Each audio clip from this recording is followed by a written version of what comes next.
আসসালামু আলাইকুম। HSC ICT chapter 5 এর মানে বলা যায় শিওর শর্ট টাইপের কিছু এমসিকিউ আমি আপলোড করতেছি, সো ধারাবাহিকভাবে ভিডিওগুলো অবশ্যই দেখতে থাকবা। এখানে বলছে m equal to 5 mod 3। এই যে mod, এটা চেনো? এটা হচ্ছে ভাগশেষ, অর্থাৎ তুমি ভাগশেষটা কত থাকবে। তাহলে 3 একে 3, 5 থেকে 3 গেলে 2। সো এখানে m এর মানটা কত, আমি এখানে লিখে দিচ্ছি। m এর মানটা হচ্ছে 2। তো আমরা একটা লুপ চালাবো, while লুপ। তো আমরা দেখি কি হয় অবস্থা। তো 2 দিয়ে শুরু হইলো জিনিসটা, বলছে আইসিটি লেখাটা কত প্রিন্ট হবে। সো 2 তো কন্ডিশনটা ম্যাচ করতেছে, 2 তো ছোট 5 থেকে, তাহলে প্রিন্ট হবে আইসিটি। তো একবার প্রিন্ট হইলো, যেহেতু while লুপ ওই আপডেশনেরটা হচ্ছে লাস্টে দিছে, তো এক করে বাড়তেছে। ঠিক আছে, আচ্ছা। 2 এর সাথে 1 বাড়লে কত হইছে 3, কন্ডিশন ম্যাচ করতেছে, আরো একবার আইসিটি প্রিন্ট হবে।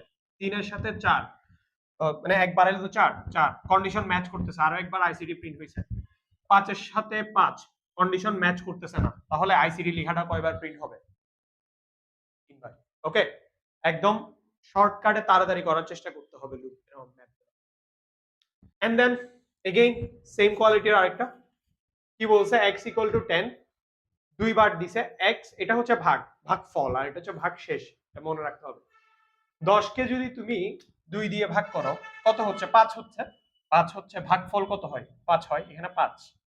এখানে ব্যাপারটা খেয়াল রাখতে হবে, 5 এখন আগে ছিল x এর মান 10, এখন চেঞ্জ হইছে, কিন্তু অনেকে এখানে 10 ধরে বসে থাকবে, বাট এখানে এখন মানটা চেঞ্জ হইছে। তাইলে 5 কে 3 দিয়ে ভাগ করলে ভাগশেষটা কত আসে? সরি 2 না, 5 কে 3 দিয়ে ভাগ করলে, 5 কে 3 দিয়ে ভাগ করলে ভাগশেষটা কত আসে?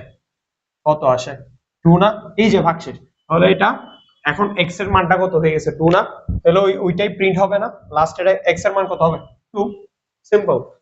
এবার সেম টাইপের, আচ্ছা এখানে দুইটা ভ্যালু নিছে a b, b এর ভ্যালু হচ্ছে 125 এন্ড হচ্ছে যে b 25 দিয়ে ভাগ করতে বলছে।